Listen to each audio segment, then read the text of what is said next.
Silaas maal haa jennure han abbaan gaafa cabse ollaan gatii cabsa jedhan abbaan quba uf kaaye ollaan dhumdhuma kaaha jedhan silaa hoo unutoo dura warrirraa uffata molqe unutoo dura wal salphise salphina gola keenya salphina mana keenya keessa salphina obbolummaa walii qabnu salphina dhiigummaa walii qabnu salphina biyyummaa walii qabnu silaa unutuu of salphise gandi maal nuunaa jedhure gaafa mormi keenyi murame akka hoolaa fannifame sana zim jedhame wanti ta'ame tokko hin jiru biyya isaarratti ganda isaarratti ganda namaa otoo naqiin mana namaa otoo naqiin mana isaa keessaa baafame ilmi namaa ilmi dhiiraa yeroo itti sabni isaa aangoo qabatee jirutti otoo ganda namaa naqiin ilmi namaa qalamee gaafa mataa sangaa ta'ee cuubee fiini feernootiin asii olee caqacaqamee as ilaali maal abbaa kee fidda gaafa jedhamu wanti fidamee hin jiru. Dhugaan siniin jedha siyaasa kamiyyuu dubbachuu hin jaaladhu garuu baraan boo'icha harmooliin keenya boo'icha nuti rafnee kaanu yoom gaddaa keenya yaa Waaqayyo akkam goona jennee siqinna bara yoom nurraa dhaabata ganamni boo'icha galgalli boo'icha namni yoom duunaa eeggata jiru yoom duunaa kun yoom nurra gahaa eeggata sanuu maaloo nurraa dhaabadhaa yoo nama nullee sodaachuu dhiistaniittu nullee saalfachuu dhiistaniittu qe'ee keenya irratti maanguddoon salphate qe'ee isaa irratti abbootiin salphate qe'ee isaa irratti harmooliin salphatte nullee yoo kabajuu baattan horii kana kabajaa ilmoolee xixiqqoo kana kabajaa ha jedhanii araara kadhatan gadi ba'anii sanuu ta'uu dide kunis ta'uu dide mee amma gaa Oromoon saba isaa keessatti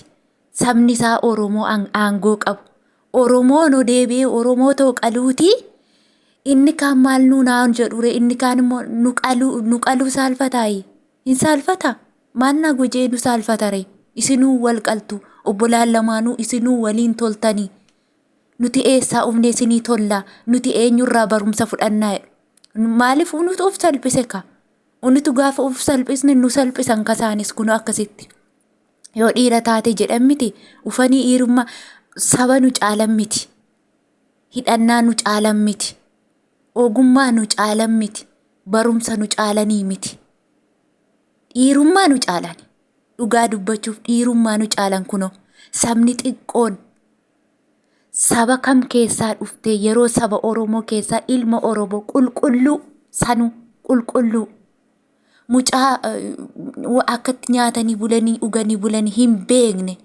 mucaa hamaa fi gaarii gadi baasee wanta tokko adda baasee hin beekne basumaam gaallaa jedhan yeroo akkasitti ilma namaa haala kana haala suukkaneessaa kanaan lubbuu dabarsan kana arguu caala wanti nama gubuu maali'a maa inni nama gubuu kana arguu caalaa jireenya ufii keessatti wanti kana arguu caalaa akka ibiddaa nama gubee nama bobeessu maal kuni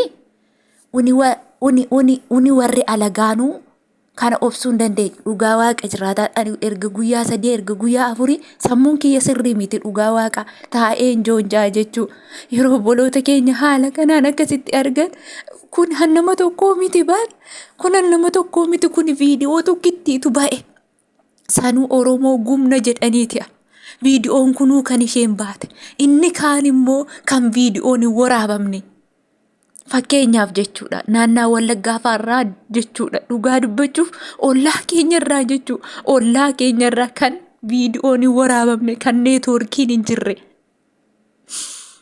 kan waayifaayi wanti takkittiin hin jirre jechuu neetwoorkii interneetii miti bara neetwoorkiin kan hin jirre haala itti ilmi namaa du'e yeroo ilaalan jechuudha dhugaa Waaqayyooti waan baay'ee nama gaddisiisu jechuu haala kana jedhanii dubbachuuf illee waan nama qaanessu dubartiin deesse jechuudha sireerratti akkaataa isheen itti duute ilmi dhiiraa akkaataa inni itti du'e jechuudha waan baay'ee nama gaddisiisudha afaan kee gargar qabe jedhanii qottu waan afaan keessa bakkaan qirixantu jira jechuudha. Ilmi dhiiraa biyya isaa keessatti qulqulluu hawaa tokko hin beekne handafqee bulu jireenya isaa jijjiirrachuudhaaf ilmootaa guddifachuudhaaf tattaafate, namni qaansiraa namaa ejjete, namni mana namaa marage, mana namaatti gabaree galee ilmoota guddifate har'a kana geessifatee ka'e. Har'a ammoo yeroo ilmoota haala kanaan of harkaa dhabu, mee namichi kun akkamitti jiraata? Namichi kun sammuu isaa akkamitti jiraata? Maaloo jedhu akkamitti akka inni jiraatu hin beeku.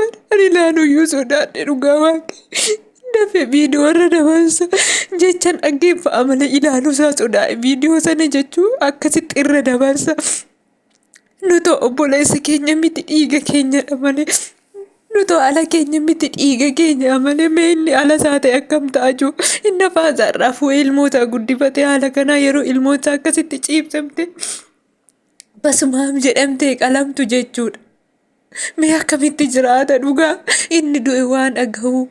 Inni du'e bakka humaan dhaga'u, humaan argu, du'e takka sokke bakka. Garuu maatiinsaa akkamitti jiraatu? Yeroo ilmi isaanii haala kanaan viidiyoo kana argan mee sammuun isaanii akkamitti jiraata?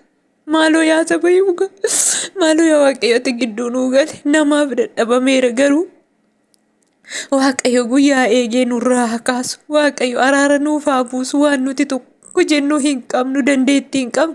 Dandeettii Waaqayyo, harki Waaqayyo irratti nuuf haa ka'u. Araarri biyya keenyaaf haa bu'u. Waaqayyo araara isaa obboloota gidduutti haa buusu, saba keenya gidduutti haa buusu. Imimmaan saba kana Waaqayyo nurraa haa qoorsu. Dhugaa dubbachuuf nutu mataa maraanne bakka. Waan abdannee teenyuu qabnu har'a jennee boru jennee jechuudha. Tokko keenyarra kan ga'udha kun. Mana nama tokkotti kanaafuu miti. Viidiyoon arginu malee mana nama tokko miti kun. Saba tokko ganda tokko bichaa miti. Qaata naannee dura ture. Oromoo Wallaggaa fi Oromoo Walloo bichaa jenna turre. Akkuma beekamu Walloon tokkoffaa Oromummaa isaa, lammaffaa immoo Muslimummaa isaatiin ture kan inni qalamee ajjeefamu. Wallaggi Oromummaa isaatiin ture kan qalamee ajjeefamu. Kunoo naanna'ee amma biyya kamillee salaali biyya Oromoon keessatti dagaagde keessatti haala kana yeroo ta'u baay'ee tokko kan nama gaddisiisu. Dubbachuuyyuu walii na wallaachisa. Ani bitaan mirguma wallaale dhugaa dubbachuuf erga kaleessa erga eengadda namni viidiyoo irraa hojjeta dhugaadhaan gabajjajeetu wanta tiktookii irra galee numan ilaala.